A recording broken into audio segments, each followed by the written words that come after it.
পৃথিৱী হৈছে আমাৰ ঘৰ আৰু পৰিৱেশ হৈছে ইয়াৰ ছাল দুয়োকে সুৰক্ষিত ৰাখক।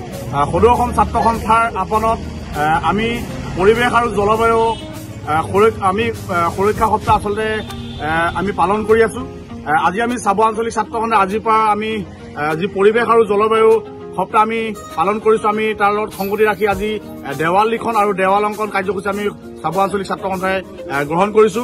আমি এটাই কথা আহ্বান জনাব বিচাৰো অসমবাসী ৰাইজক, যিহেতু গছ গছনি আমি সংৰক্ষণ কৰিব লাগিব, আমি জলবায়ু সুৰক্ষিত ৰাখিব লাগিব, তেতিয়া আচলতে আমি মানুহ হিচাপে আমি জীয়াই থাকিবৰ কাৰণে আমি যি আমাক ভগৱান প্ৰদত্ত আমাক যিবিলাক বস্তু আচলতে দিছে, পৰিৱেশে দিছে, আমি এইখিনি বস্তু গ্ৰহণ কৰিব পাৰিম। গতিকে আমি সদৌ অসম ছাত্ৰ সন্থাই এটা কথা আহ্বান জনাওঁ, চৰকাৰক আহ্বান জনাব বিচাৰো, যিহেতু গছ গছনি ধ্বংস নকৰি ইয়াক আমি সুৰক্ষিত কেনেকে ৰাখিব পাৰো, এইটো আমি সদৌ অসম ছাত্ৰ সন্থাই আমি চাবুৱা আঞ্চলিক ছাত্ৰ সন্থাই আজি দাবী জনাইছো।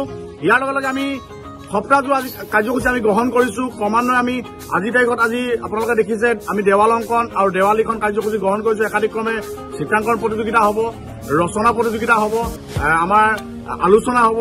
গতিকে আমি একাধিক্ৰমে এটা সপ্তাহ আমি আচলতে কাৰ্যসূচী গ্ৰহণ কৰিছো। গতিকে আমি চৰকাৰক এটাই কথা দাবী জনাব বিচাৰো আৰু অসমবাসী ৰাইজক এটা কথা অনুৰোধ জনাইছো যে আমি গছ গছনি কেনেকে সংৰক্ষণ কৰি ৰাখিব পাৰি তাৰ ওপৰত কিন্তু আমি গুৰুত্ব দিয়াটো খুব প্ৰয়োজন হৈ পৰিছে।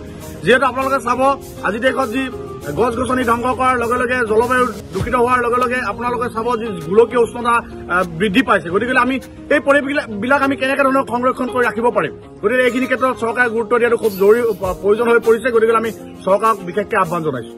আজি সদৌ অসম ছাত্ৰ সন্থাৰ আহ্বান মৰ্মে আমি যি পৰিৱেশ আৰু জলবায়ু সজাগতা সপ্তাহ হিচাপে এটা কাৰ্যসূচী ৰূপায়ণ কৰা হৈছে।